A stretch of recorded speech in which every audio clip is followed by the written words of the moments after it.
Hi guys, and welcome to Christian Talks featuring My Inner Mind. I'm Didi and I host this podcast. And Happy New Year guys, Happy New Year. I'm so excited. It's coming 2 weeks late, but my 2 weeks has been amazing in the new year. It's been so amazing and I do hope yours has been amazing too. Even if it hasn't been, you have the entire year to look forward to. So don't feel bad about it. Things definitely will get better. And mine has been amazing. And welcome to this episode of Christian Talks featuring My Inner Mind. It's been an amazing past 2 episodes of the season 1, and I should have done this from the beginning. I didn't tag this season, and I just got a tag for it. I feel this season should be a series called For the Beginning, from the beginning. It does make sense, like for the beginning of this year, from the beginning of this year. Actually, the idea behind this season is me sharing lessons that I learned from the first book of the Bible. So from the beginning, Genesis. So from the beginning, for the beginning of the year. So I do hope you go on this ride with me, and welcome to the 3rd episode, guys.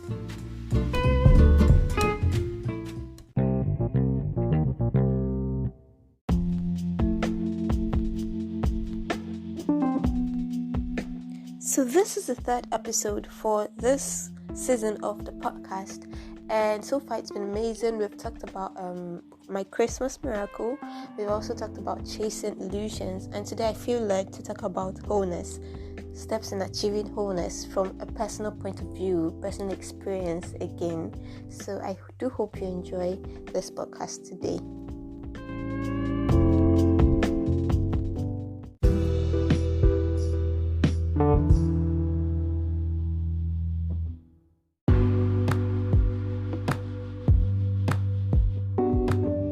So being born into a Christian home, to Christian parents, and attending Sunday school every Sunday and every other day that I could, I'm so used to getting people's opinion about God, learning people's opinion about God, learning how people think God should be approached and how God should be served and everything. That's not wrong, but it all depends on what those opinions are in the first place. And one of the things that stuck out to me during that period was the statement that God is so holy that he cannot behold iniquity. It's actually in the Bible, so I'm not saying it's a wrong thing. I'm just trying to say how it shaped me. It made me become 2 things. When I was so scared of God, I was serving God, but I was so scared because I didn't want to do anything wrong to hurt him and make him not to want to behold me, because I sinned. And then the second thing was that when I eventually sinned, I would want to put a distance between me and God because God cannot behold iniquity, right? So it made me to drop apart from God. But over the last few years, that has changed a lot. I learned to know God for myself, to build my relationship with God, hear what he has to say about certain things, and most importantly, work with him.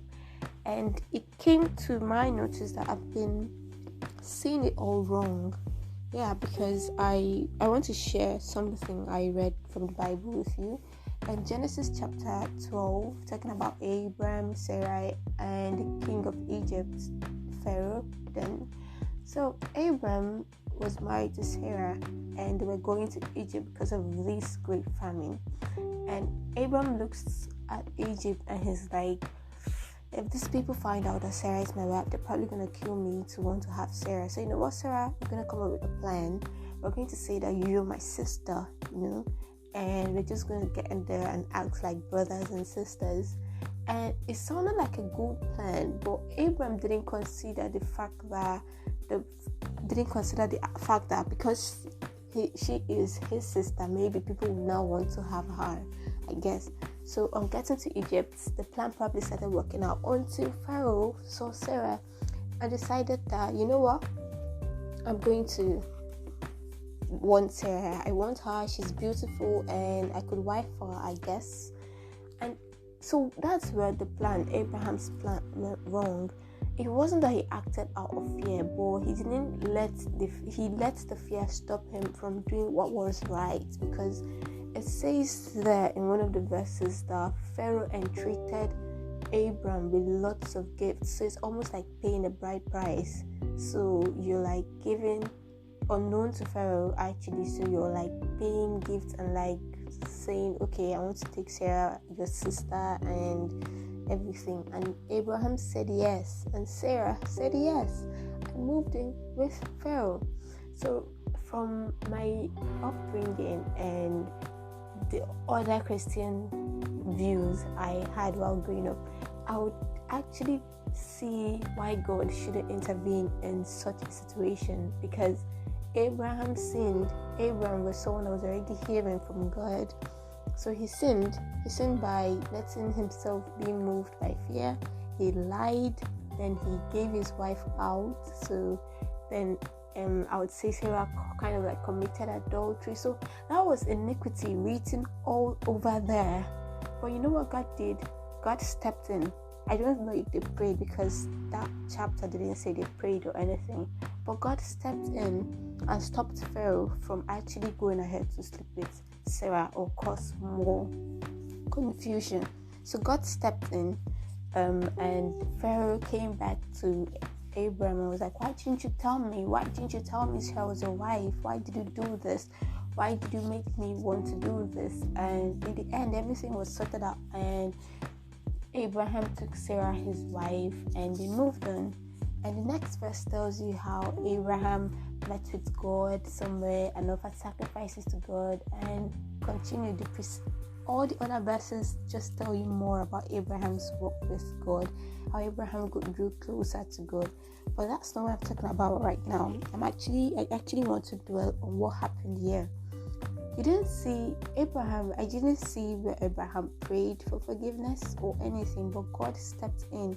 So contrary to what we said about God cannot behold iniquity, making us to want to stay far apart from God, we see that God's love for Abraham didn't let this iniquity stop him from saving Abraham, or Sarah. And I would think that with this happening, God would probably say, oh, Abraham lied, Abraham sinned, Abraham gave his wife out, so he's not going to be the father of nations anymore, and Sarah cannot be the mother of nations. I mean, she followed Pharaoh to his house as a wife, so why should I make Jesus to come through Sarah and everything? And that's how we see God. But that's not actually how God is, because first, he's a loving father.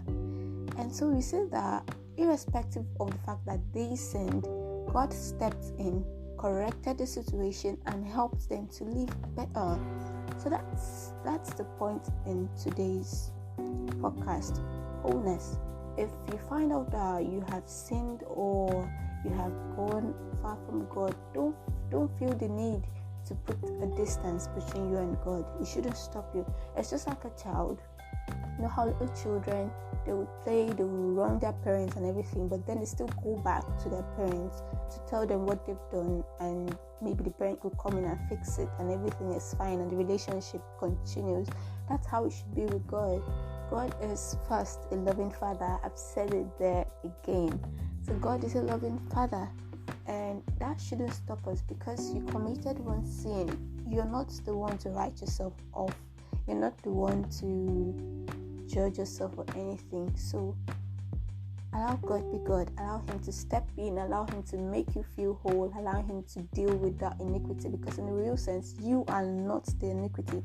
God does not, back to that statement, God is holy. He cannot behold iniquity. So because he couldn't behold the iniquity that was transpiring in that situation, he came down and solved the problem so that iniquity could not continue. I do hope you get my drift on that. So you're not the iniquity, as the act or whatever that caused you to sin, or whatever the sin was that was the iniquity, not you. You still remain the child of a loving father. So he would step in, He could solve that situation for you. I know that many times in my life I did something terrible, something I like really horrible and everything, and I felt the need to distance myself from God because I felt I was unholy. God can behold iniquity, and I've done bad this time around and everything. But then in the end, I just found out that I was the one actually delaying this love of God by separating myself. God doesn't want to separate you from Him, because He said in His word that what can separate you from the love of God? Nothing, actually. So no matter how big your sin is, don't feel the need to separate yourself from God. God can come in, step in right there. No matter how complicated the issue is, God can step in and sort everything for you and still put you on the track of His purpose, like He did for Abraham and Sarah. Thank you.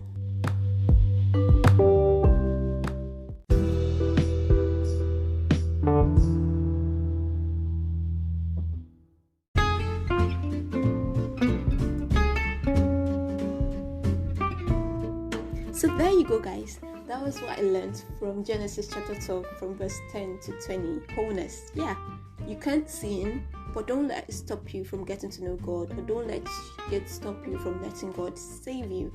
There's really no sin that's too far for God to save, because first, like I said before, He's a loving Father. He does love you, and He's ready, ever ready to save you or to help you. So don't feel the need to keep your distance. Come close.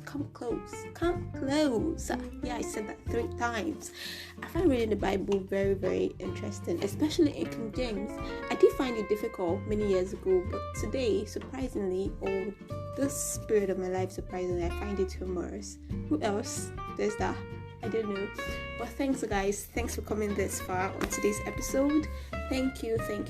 Please don't forget to like, share, subscribe, follow on whatever platform you're listening, and share with your friends, because sharing is caring, guys, and it's the easiest way to evangelize. So just share. Thank you, guys, and I'll see you, or you'll hear from me on the next one. Bye, guys. Do have an amazing 3rd week of January, by the way.